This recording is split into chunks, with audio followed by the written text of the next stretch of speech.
Hi and welcome. You are listening to Listen and Relax. Sit back and enjoy these online dating horror stories.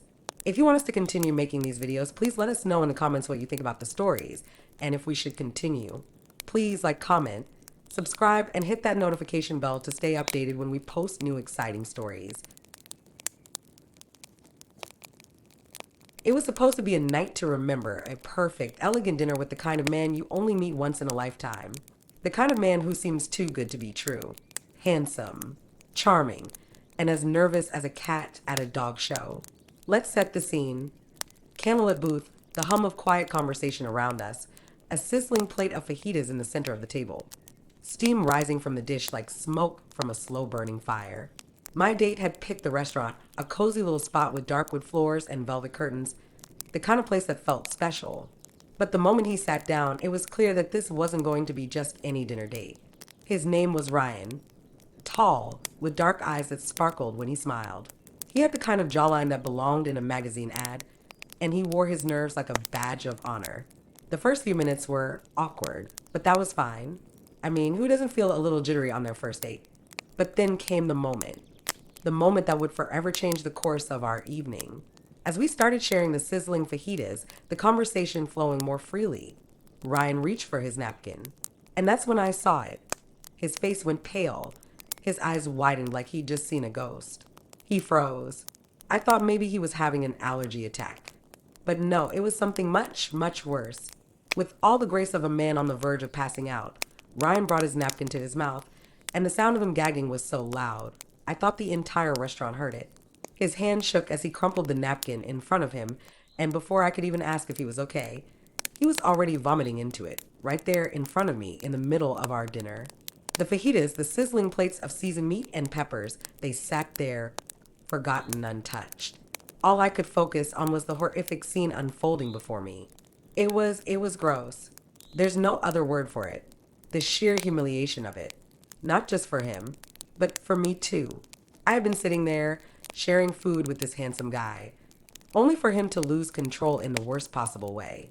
I just stared wide-eyed as Ryan fumbled with the napkin, his face flushed with mortification. I wanted to comfort him, say something, anything, but I was too stunned. So I just sat there awkwardly, watching him struggle to compose himself.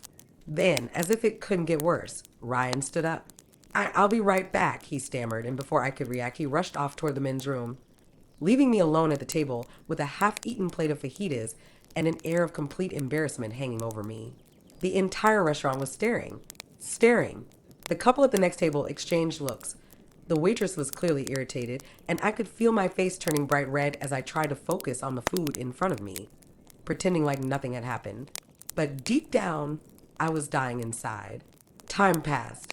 I waited. 10 minutes, 15, 20. No Ryan. Was he coming back? Had he left me?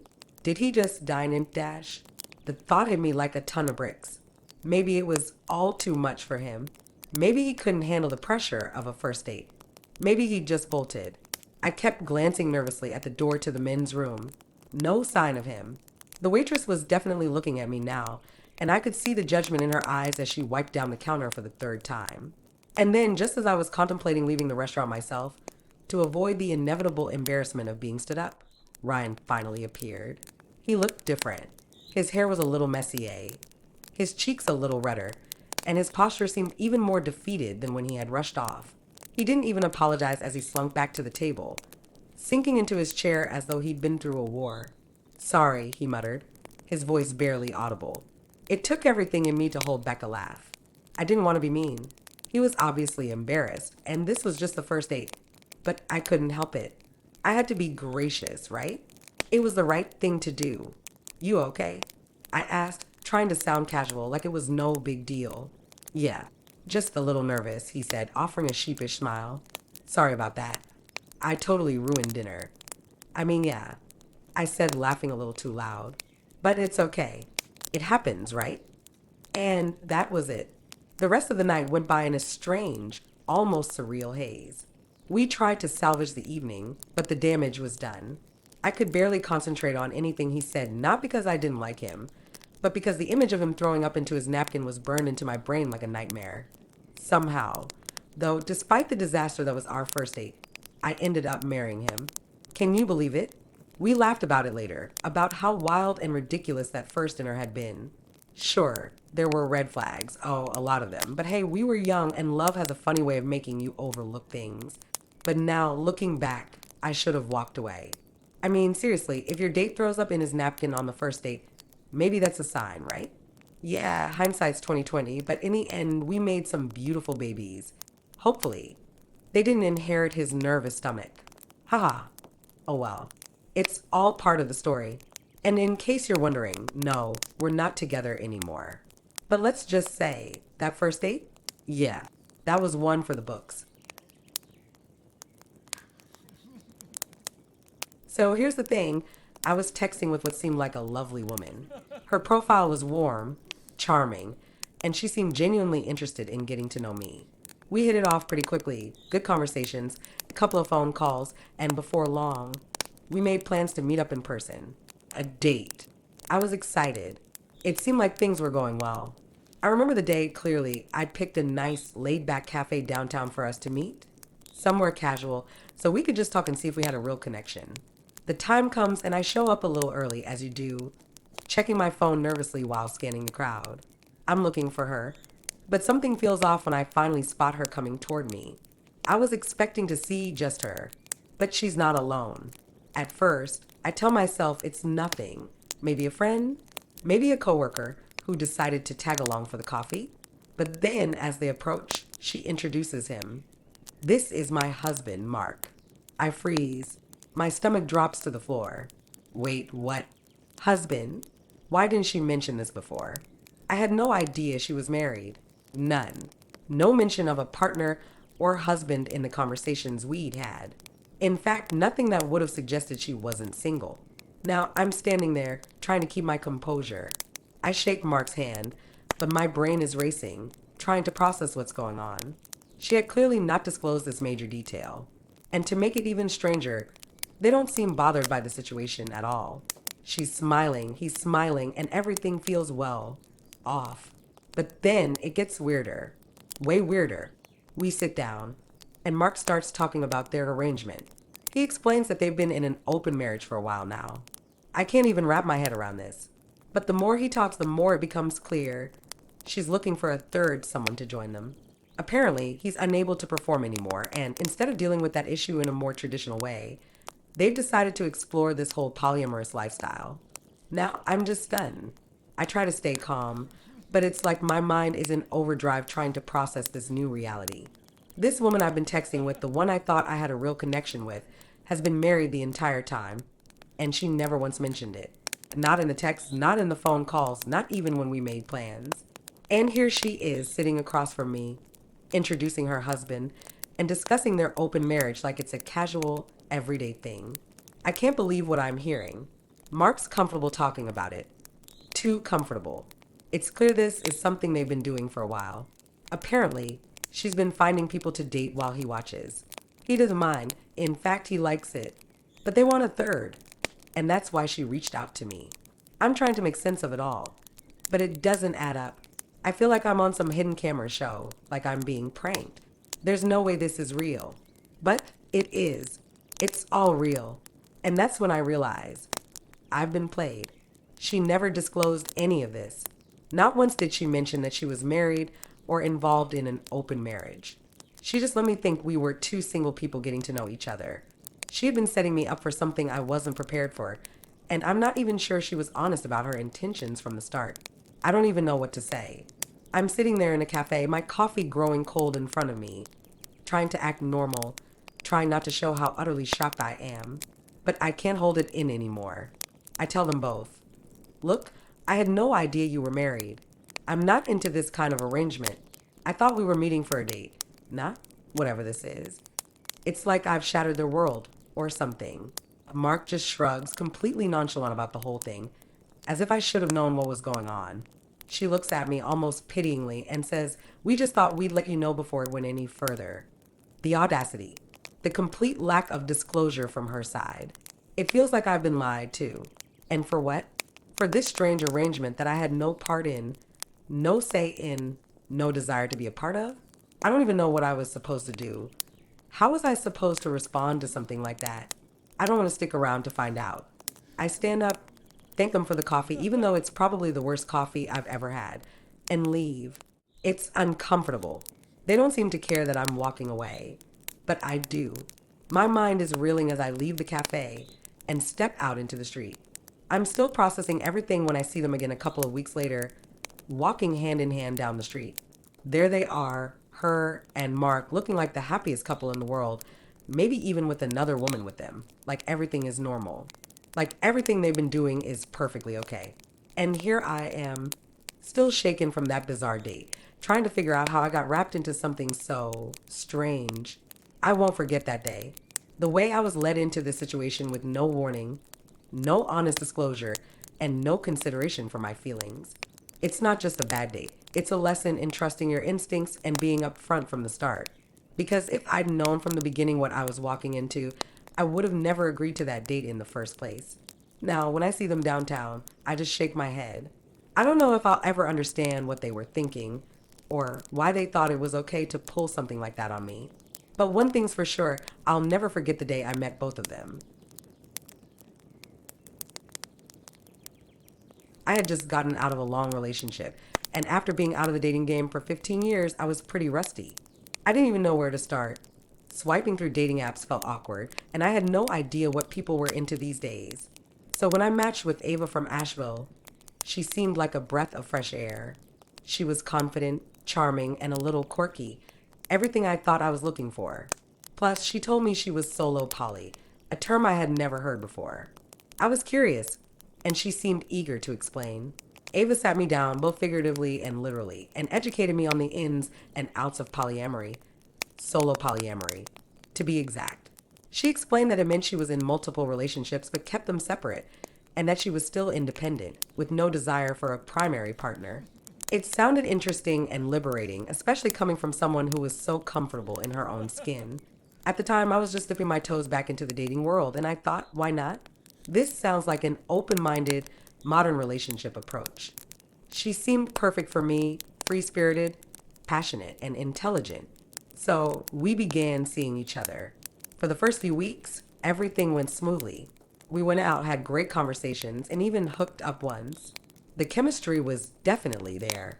I was happy. Nothing too serious, yet just enjoying the vibe of being with someone new and exploring life again after so many years. Ava was the perfect antidote to my newly single status. But then things started to change. About 4 weeks in, I noticed a shift. It started with her sending me videos late at night, emotional, raw, and honestly, pretty unsettling. One minute, she was tearfully pouring her heart out about something that happened in her past. The next, she was angry, accusing me of things I hadn't done or even thought about. The emotions were all over the place. At first, I tried to be understanding.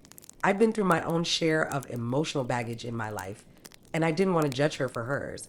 But the more I saw, the more I realized this was something deeper.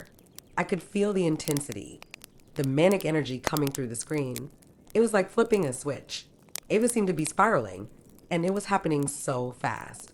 Her videos grew more frantic, her mood swings more extreme. One minute she'd be sending me a heartfelt apology for something she thought she did wrong, and the next I'd get a video of her sobbing uncontrollably, talking about how I was the only person who truly understood her. The roller coaster was exhausting, and it was clear to me that something was off. Maybe I wasn't equipped to handle this, especially after such a long time out of the dating world. I decided to end things. It wasn't easy, and I didn't want to hurt her, but it was clear to me that this was no longer a healthy situation. I sent her a message on Friday, gently explaining that I thought we were on different paths and that I didn't think continuing would be right for either of us. It felt like the right decision, but I didn't anticipate what would come next. Sunday rolled around. I was at home in Knoxville, just relaxing, when I got a knock on my door. I wasn't expecting anyone. I opened it, and there she was, Ava, standing there wide-eyed and almost too calm, like she had no idea what was about to go down. She wasn't alone, though. She had her kids with her kids, and her stuff. Let me just pause here for a second to let that sink in. She had shown up at my place, not only thinking I'd somehow changed my mind, but believing that the reason I'd ended things was because of her solo poly lifestyle.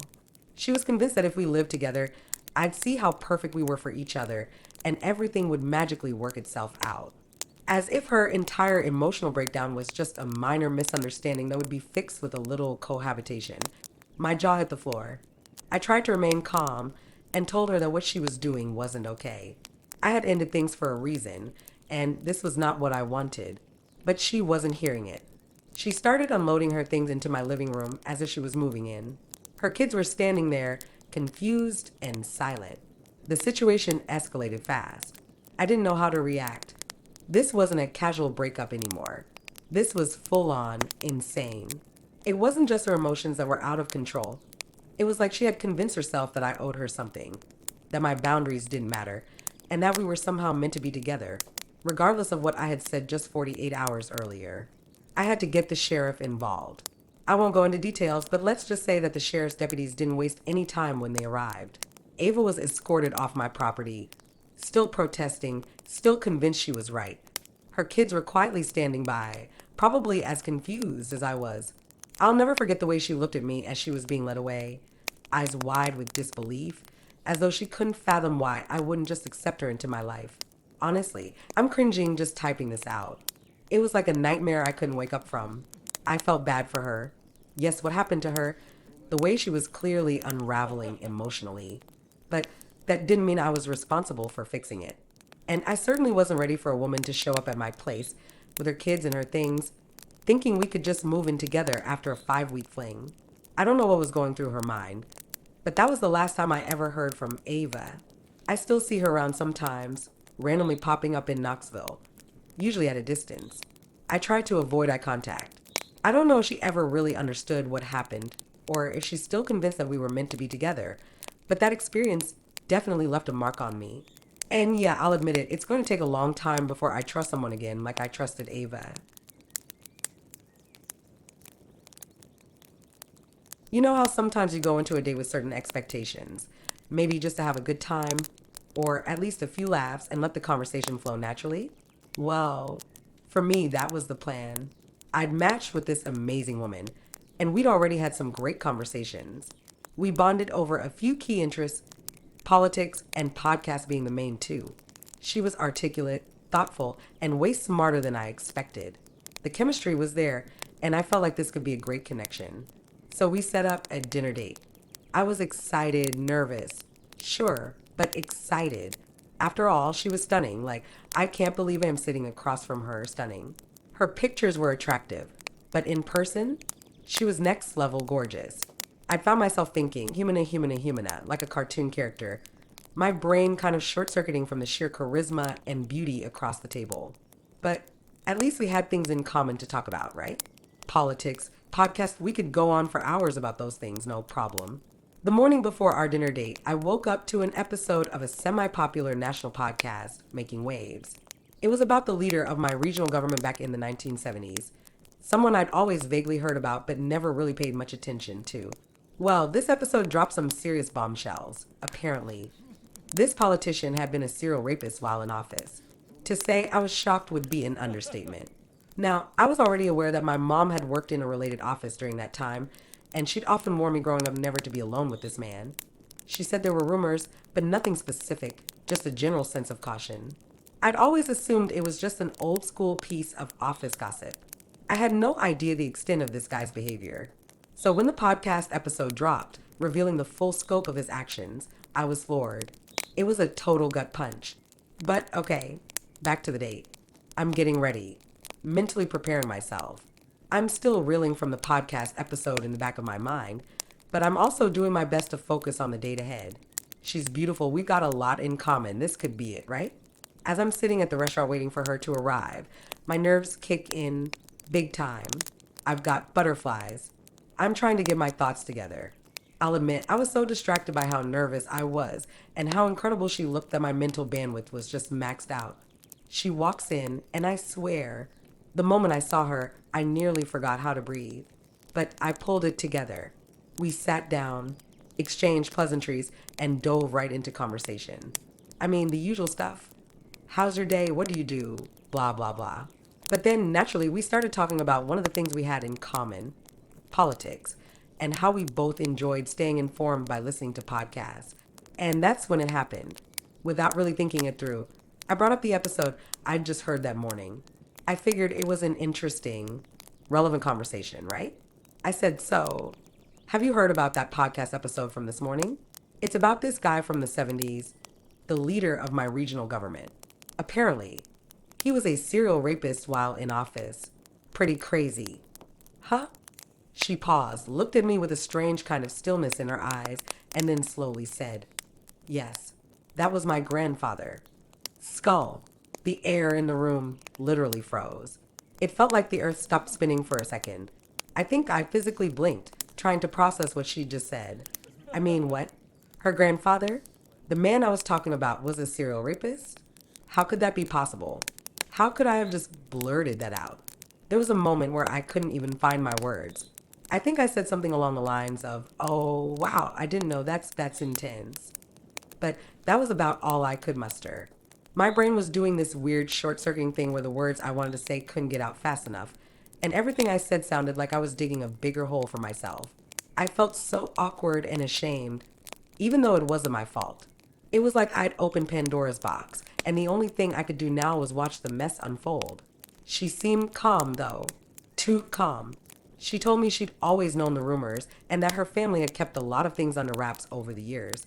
She said she'd done some of her own research into it after the podcast episode came out. Her tone was flat, almost as though she had emotionally processed it to a point of acceptance or maybe resignation. I'm sure she could see how mortified I was, but to her credit, she didn't make me feel like I needed to apologize. She just explained that it had been a painful part of her past, but one she had no control over. There was a lot of bitterness in her voice, but I could tell she wasn't just angry at her grandfather. She was angry at the world for the way things had unfolded, and at herself for being connected to it. Honestly, I don't even remember the rest of the conversation. My mind was too busy replaying that one sentence. That was my grandfather. Over and over again. Every time I tried to ask a follow-up question, my brain would freeze up, unsure if it was even the right thing to say. The rest of the dinner felt like I was in some kind of alternate universe. When it was finally time to go, I could tell she was just as exhausted as I was, emotionally drained from the heavy conversation. We said our goodbyes, and I walked away, feeling like the worst person in the world. I thought about it a lot over the next few days. I felt guilty for bringing up the topic, guilty for being oblivious to how deeply it would affect her. But at the same time, I also couldn't help but admire how she handled it. I know it wasn't easy for her to talk about, especially not on a first date, but she managed it with a level of grace that I didn't deserve. After that night, I never reached out again. It was clear that I wasn't the right person to be in her life, and honestly, I couldn't blame her. Some things are just too heavy to unpack with a stranger, especially on a first date. But I think about that night a lot. About how we never truly know the full story of the people we meet online, how one random podcast episode can shift everything in a conversation, and how sometimes you walk into a situation thinking you know what you're getting into, only to realize you have no idea. It was supposed to be the perfect first date. I'd been talking to this woman for nearly 2 weeks straight, texting nonstop, getting to know each other, the usual dance of modern dating. It seemed like we had a lot in common, and I was genuinely looking forward to meeting her. But as luck would have it, our schedules just never aligned. Vacations, work trips, life stuff. It felt like every time we planned something, something else would get in the way. So when we finally locked down a date, I thought this was it. I reserved a table at a cozy wine bar with great food, the kind of place that's perfect for getting to know someone. The anticipation was building, and I was ready for this. Then, an hour before the date, I got a text from her. Hey, I'm really tired. How about you just come over to my place instead? I wasn't sure what to think. Part of me was annoyed. This was supposed to be our first date, and suddenly it was turning into a come over to my apartment situation. I was a little hesitant about going to her place on the first meetup, but I'll admit, curiosity got the better of me. I thought, what's the worst that could happen? So I agreed. By the time I got there, it was about 10 p.m. I pulled up outside her apartment building, already feeling the weight of the situation. I didn't know if I was ready to enter what could potentially be a total disaster, but there I was. I rang the bell, And when she buzzed me in, I stepped into a tiny little apartment that was not what I expected. Look, I'm not judging anyone for their living situation, but this place was small. I'm talking really small. It felt more like a cramped studio than a legit apartment. There was barely enough space to move around, and the kitchen counter was directly in front of the door. And the moment I walked in, my first thought was, oh, fuck. See, she looked fine, but not great. The problem was her pictures, which she'd posted on her dating profile, had clearly been taken a couple years ago with a lot of makeup. She looked about 10 pounds lighter in those photos, and now, without all the makeup and a couple extra pounds, it was clear she didn't quite match the image I'd had in my head. I'm not saying she wasn't attractive, but the gap between the pictures and reality made me feel off. But I pushed those thoughts aside. I didn't want to judge. I told myself I was there, so I might as well make the best of it. She greeted me with an awkward smile, and we stood there in silence for a minute, both of us unsure what to do. No chairs at the kitchen counter, so we were just standing there, staring at each other. Then she broke the silence. You seem really awkward, she said. I froze. Awkward? Me? I mean, I guess I was. But hell, this situation was awkward. It wasn't like I had much to go off of here. I wasn't expecting to be standing at a kitchen counter in a tiny apartment with a woman I'd never met before, who was already criticizing me for something I didn't even know I was doing wrong. She went on, telling me how she wanted to make me feel comfortable and welcome. But the more she said it, the more I started to feel like I was walking on eggshells. I assured her I was fine, tried to brush it off, but she kept pressing it. For the next 5 minutes, she wouldn't let the whole awkward thing drop. Now, I was officially uncomfortable. I tried to shift the mood by changing the subject, but it wasn't helping. We ended up walking around her apartment, and then she invited me to her bed to watch some random show she'd been into. I didn't know what else to do, so I agreed. I figured, hey, maybe it'll be easier to just chill out and watch something. We got under the covers, and I tried to relax, but it wasn't long before she turned her back to me and buried herself in her phone. I lay there, staring at the TV, wondering how I got myself into this mess. We had barely spoken for the past half hour, and I was starting to feel trapped. So after about 15 minutes of this weird, awkward silence, I made an excuse to leave. I need to let my dog out, I said. She's 12 and can't hold it much longer. It wasn't the truth, but I figured it was a decent excuse to bail. My dog wasn't a 12-year-old with bladder issues, but I didn't care. I just wanted out of that apartment. But then she started questioning me. You're lying, she said, her tone sharp. Why didn't you let her out before you came over? I'm going to start calling you out on your bullshit. I was stunned. She started accusing me of all sorts of things, questioning my honesty. You knew you were coming over here. Why didn't you plan ahead? She went on. It was like she had made the leap from okay date to psycho ex in a matter of minutes. I didn't have the energy for this. I was done. I got up, ignoring her as she continued her rant. I walked to the living room, put on my shoes, and left. I didn't say a word. I didn't need to explain anything. I was just done. As I walked out the door and into the cool night air, I couldn't help but laugh at myself. What a mess. I had completely misjudged the situation, and now I was out of there before I could make things worse. When I got home, I realized that this whole night had been a giant red flag.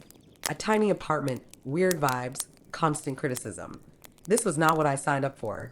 So I learned a lesson that night. Never again will I meet someone at their place for a first date. You just never know what you're walking into. And trust me, some things are better left unsaid, or in my case, never said. I've been on some pretty bad dates in my life, but this one takes the cake. It's tough to pick the absolute worst date from my collection, but if I'm being honest, this one stands out in a way that still makes me shudder when I think about it. It all started innocently enough. I matched with a woman on a dating app who seemed, at first, like she had her life together. She was a single mom, which wasn't a deal breaker for me. I'm open-minded and understanding. She had 2 teenage kids, which, okay, that's a lot, but I wasn't about to judge. I've been on dates with parents before, and it didn't scare me. We exchanged a few messages and eventually set up a date to meet for coffee. I was looking forward to it. She was attractive, confident, and she seemed like someone who had a lot going on in her life. I figured, hey, this could be fun. But then I showed up and almost immediately, the vibe shifted. We met at a small cafe, and I could tell she was in a bit of a rush. After a quick hug and the usual pleasantries, we sat down, and almost as soon as the conversation started, she dove into her kids. She didn't exactly paint the picture of motherhood you see in Hallmark movies.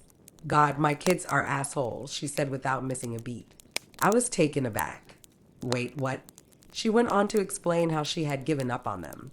Apparently, her two teenage children had been, in her words, living in their own filth for months, and she had decided to just let them be. No intervention, no boundaries, just they can do whatever they want, I'm done. I sat there, kind of stunned, not knowing how to respond to someone who was so openly resentful of their own kids. And if that wasn't enough, she casually mentioned that her ex husband was living in the basement of her house. At first, I thought she was joking. I mean, who willingly lets their ex move into their house? But no, it was real. She explained how she was trying to make his life so miserable that he would finally leave. He's living in the basement because he's broke and lazy, she said, as if this was a perfectly normal thing to do. I make his life hell on purpose. I want him out of here. My brain was trying to process what she was saying, but the more she spoke, the more I realized how much emotional baggage she was carrying around. It was like she was unloading all her frustrations on me in one sitting, and it wasn't a pretty sight. She started talking about her pride in buying her own cottage, which I was kind of impressed by at first, until she added, "It's more like a mobile home on blocks, really. The thing needs so much work, but I'm not doing a damn thing about it." At this point, I was starting to feel like I'd stumbled into an episode of Hoarders instead of a date. She was just complaining about everything: her kids, her ex husband, her cottage, and I was sitting there trying to be polite, nodding along, wondering how I could possibly escape the situation without being rude. And then it happened. After an hour of this nonstop ranting about her miserable life, we finished our drinks and she started talking about how she was so glad we met and how she hoped this would lead to something more. I was still processing everything she just told me, trying to make sense of the chaos that was her life when she leaned in to kiss me. I swear to God, it felt like everything in my body screamed, "No, no, no. This is not the moment." I pulled back quickly, trying to mask my shock with a nervous laugh, but she didn't seem to get the hint. She smiled at me and said, "What? You're not going to kiss me?" I honestly didn't know how to respond. She clearly couldn't read the room at all. I mean, I could barely process the train wreck I just witnessed, let alone make out with someone who seemed to be completely oblivious to how awkward the whole thing had been. I made a hasty excuse to leave, saying I had to get up early for work. She seemed disappointed but didn't push the issue. I got out of there as fast as I could, feeling both a little guilty for bailing and incredibly relieved that it was over. It's funny because the more I thought about it later, the more I realized I had been too nice. I should have walked away the moment I heard her start ranting about her kids, her ex, and how she was done with everything. But no, I stuck around like an idiot, hoping it would somehow get better. Spoiler alert, it didn't. After that night, I decided that I would never, ever put myself in a situation like that again. I don't care how attractive someone is or how well they can fake their life on a dating app. I'm not about to get sucked into a drama-filled nightmare like that. Lesson learned. Trust your gut, people. If something feels off, it probably is. So I've had my fair share of bad dates, but I gotta tell you, nothing tops the experience of meeting a girl whose photo was so heavily filtered. I thought I was on a hidden camera show. You know the type.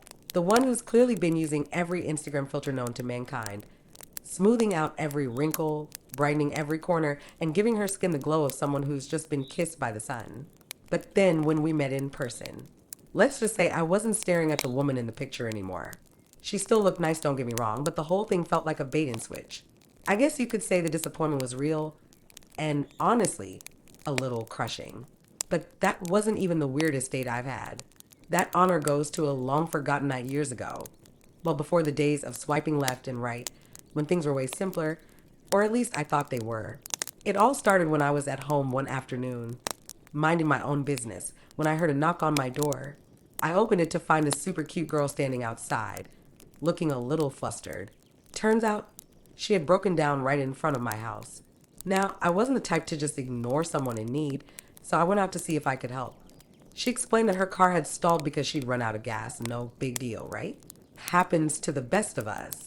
I wasn't exactly a mechanic, but I could at least do the basics. I grabbed a fuel can from the shed, jumped in my car, and drove the less than a kilometer to the gas station. While I was gone, she sat on my back deck, waiting patiently. When I got back, I filled her car up, and we had a little chat. The conversation was easy. She was cute, we were vibing, and we even started talking about going out later that evening. I was thinking, hey, this could turn into something cool. So we meet up later at a local bar. Things are going well. We're laughing, joking, having a few drinks, and then she decides to drop a bombshell. Out of nowhere. She casually tells me that she had just seen a psychic earlier that day. I didn't know what to think at first, but she went on with this strange, mystical smile, explaining what the psychic had told her. According to this psychic, she was destined to be married young, have 2 children with her first husband, who would die tragically young. But not to worry. Her second husband would be her true love, her soulmate, the one who would fulfill her destiny. Now, at this point, I'm already a few beers in, so I'm kind of just nodding along, taking it in, but my mind's racing. I'm not really sure what I'm supposed to say to this. I mean, she's beautiful. I'm having a good time, but this, a psychic prophecy about her future and about how her first husband was supposed to die young while I was apparently supposed to step in as the one? I took a long sip of my beer, like one of those I need time to process sips, and then casually asked, so, have you ever been married before? She looked at me a little confused and said, nope, never been married. I took another big gulp of beer. Hey, I was just trying to stay calm and asked, any kids? Nope, no kids. Okay, now my brain's doing a rapid fire, like, this is getting weird. But I didn't want to be rude. I was just trying to let her explain it in her own time. Even if I wasn't totally buying the whole psychic tells me I'm going to be married young. My first husband dies, and then my second husband is my soulmate thing. So I took the last sip of my beer, looked at my watch dramatically. Yes, I know it sounds cheesy, but it just felt right. And said, well, I better get going. I've got to be up early tomorrow. She looked at me confused, like she hadn't expected that at all. But I wasn't about to sign up for a future where I was supposed to die young and never truly be loved, especially when I didn't even know if her psychic was reliable. I could tell she didn't exactly get what was happening, but I wasn't about to stick around and find out. I just couldn't do it. She was cute as hell, but something about the whole situation felt like I was being invited into a prophecy I didn't want any part of. As I walked out of the bar and into the night, I had a little chuckle to myself. Sometimes you gotta trust your gut, and mine was telling me to get out before things went full on fatal attraction. I never saw her again after that night, but in hindsight, I'm glad I made that decision. I'm still alive, and as far as I can tell, I didn't become anyone's second husband. So yeah, it was definitely the right move. But I can't help but think about that night every now and then. The girl was cute, sure, but you can't predict love or death based on a psychic's forecast. We've all been there, swiping through profiles, thinking you found someone interesting, only to meet in person and realize you've been catfished. This one, though, it was something else entirely. I showed up to the date, excited, optimistic. Hey, it was my first time trying online dating after a long break, so I wasn't expecting much, but I was hoping for at least a decent conversation. I had seen her pictures online, and while they weren't the most professionally shot or anything, she seemed cute enough. Her profile gave off the right vibes. She was fun, into music, and liked to hike, which seemed pretty chill. I mean, what could go wrong, right? Well, when she walked in, it was clear something was very off. She was much, much larger than the woman in the photos. And I'm not talking about a few pounds here and there. It looked like the pictures were a couple of years old, maybe taken before she went off to college, before life got the better of her. And in the time since, she had put on a significant amount of weight. Now, I'm not a superficial guy. I get that people change over time. Life happens. But let's be real. She deceived me. The photos weren't recent, and that's a problem. If I'm going to meet someone, I want the version of them they're presenting to be the real one. I'm not saying I would have been turned off completely by her current self, but the fact that she lied from the start just felt wrong. But okay, fine, whatever. I'm not one to be rude, so I decided to roll with it. I figured I'd hang out for a little while, be polite, and see where the conversation went. It's a date, right? I can at least be civil and make it a decent experience. Except nothing came out of her mouth. I can't even begin to describe how painfully awkward it was. We sat down at a table and I made the usual small talk, asking about her day, her hobbies, what she liked to do for fun. Simple stuff. And every time I asked a question or said something, she would either completely ignore me or look at me like I was speaking in a foreign language. I'd ask again, more clearly, and still nothing. I had to repeat myself at least 3 times before she even acknowledged I said anything. And even then, her responses were so quiet I couldn't hear her. It felt like I was speaking to a ghost. I swear, it got to a point where I was just sitting there like, am I being pranked? Is this some kind of weird social experiment I've been roped into? I tried to keep the conversation alive, but there was no spark, no connection, nothing to grab onto. I've never had a date be so dead on arrival. Finally, I reached my limit. I couldn't take it anymore. I had no idea what was happening, and I felt like I was wasting my time. I mean, the conversation wasn't even a conversation. It was me talking to a brick wall. So, in a moment of desperation, I did something I never thought I'd do. I faked an emergency. My phone rang, thank God for timing, and I saw it was a buddy of mine. He knew what was going on. He could tell by my text that the date was going downhill fast. I picked up the phone and quickly told her, "Hey, I'm really sorry, but I gotta go. Something just came up." I could tell she was confused, but at that point I didn't care. I wasn't going to sit through another hour of nothing just for the sake of politeness. I told her I'd get in touch, but I didn't. Of course I didn't. I bolted out of there faster than I thought possible. I'd never been so relieved to escape a date in my life. That wasn't even the end of my bad date collection, though. Oh no. I've had some real horror stories, ones I'm almost hesitant to share because, well, they're downright bizarre. There was the time I ended up in the hospital, explaining to doctors that no, there were no drugs involved. She just started hallucinating and cutting herself. That date went from this might be fun to call 911 in about 5 minutes. I don't even know how to explain it other than the fact that she just completely lost control. And no, I didn't stick around after that. Who would? Or the time I dated a girl who thought choking me during a movie was cute foreplay, without ever discussing it beforehand. We weren't even having sex at the time. We were just sitting there watching a movie, and out of nowhere, she jumped on me, wrapped her hand around my throat, and started choking me. I was so shocked that I couldn't even process it until she let go. I'm all for exploring new things, but that was not okay. Honestly, I don't even like to go into detail on the real bad ones. The truth is, those girls are getting help now. Some are doing much better, and I'm genuinely happy for them as distant, platonic friends. But man, those moments were rough. And yet, through all of it, the one thing that stands out is that first date with a girl who couldn't talk to me. It was the most surreal, uncomfortable, and awkward hour of my life. And trust me, it still stands out as one of my all-time worst experiences. This story isn't one that I share lightly. It's messy, emotional, and full of things I wasn't prepared for. But it's also one of those situations that really makes you rethink what you know about people, relationships, and just how far mental health struggles can push someone. At the time, I was in the military, stationed in a different country. I had some vacation time, and I decided to use it to visit a girl I'd met a while back, someone I'd connected with online.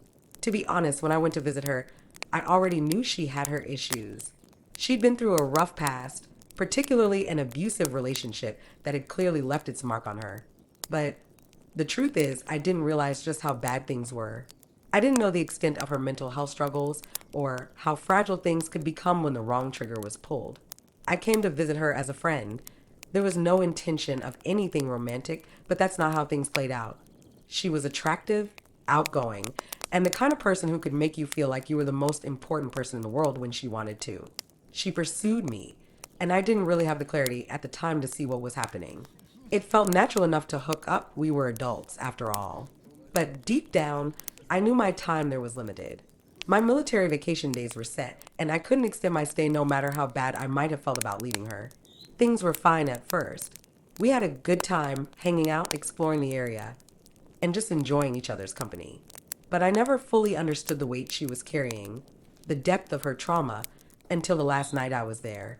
It wasn't gradual, it wasn't something I saw coming. One minute she seemed perfectly fine, and the next everything unraveled. I'm still not sure what exactly triggered it. Maybe it was just the stress of me leaving. Maybe it was something deeper. She started to hallucinate right in front of me. We were in the hotel, and out of nowhere, She became convinced that her abusive ex was there, watching her, following her, even trying to hurt her. She began acting erratically, running around the room, panicking, as if she was trying to escape someone only she could see. The situation escalated fast. She was shaking, screaming, and in a complete state of distress. Then, without warning, she collapsed. I had no idea what to do. I could feel the panic rising in me, but I knew I had to stay calm for her. I called an ambulance, and they arrived quickly to take her to the hospital. The whole time, I was just trying to comfort her, reassure her that everything would be okay, but deep down, I knew it wasn't okay. Nothing was okay. I'll never forget the moment I had to let go. After the ambulance took her away, I followed her to the hospital. They let me stay with her for a while that night, though they didn't really explain why. I think they could tell I was trying to help, but I also didn't have any legal claim to stay. The doctors didn't ask too many questions while I was there, but when I left, I knew I wasn't going to be allowed to visit again. I was just a guy who had been in the wrong place at the wrong time, trying to help someone I cared about but didn't fully understand. She ended up going from the hospital to a mental health facility. I wasn't going to be able to stay, and I couldn't extend my leave to be with her. Honestly, it was a weird feeling, standing there knowing that I had to leave and not knowing what would happen next. I had no control over the situation. It wasn't a situation where we were in an official relationship either. We were friends, at least initially, and the romance part was something that kind of happened unexpectedly. We never really had a chance to define things before everything blew up. And I'll admit, I wasn't ready for any of it. I didn't know how to handle someone dealing with something as deep and complex as what she was going through. But I tried to be there for her in the best way I knew how, even if that wasn't enough. In the months that followed, she went through more than I could even fully comprehend. She spent time in and out of mental health facilities, and I could only watch from a distance as she struggled. I knew it was the best thing for her, but it didn't make it any easier to watch. Eventually, though, things started to change for the better. She found a treatment plan that worked, including medication that helped stabilize her condition. She also took up boxing, and that seemed to be a huge turning point for her. It gave her a new outlet, a sense of control over her life, and a way to work through the anger and frustration she had carried with her for so long. It was incredible to see her start thriving again. We kept in touch, and over time, we developed a platonic friendship. I'm genuinely happy to say that she's one of the success stories. She's doing much better now. But it wasn't an easy journey, and I was just a small part of it. I'm glad we stayed friends, though I can honestly say I would never hook up with her again. What we went through was too much, too complicated.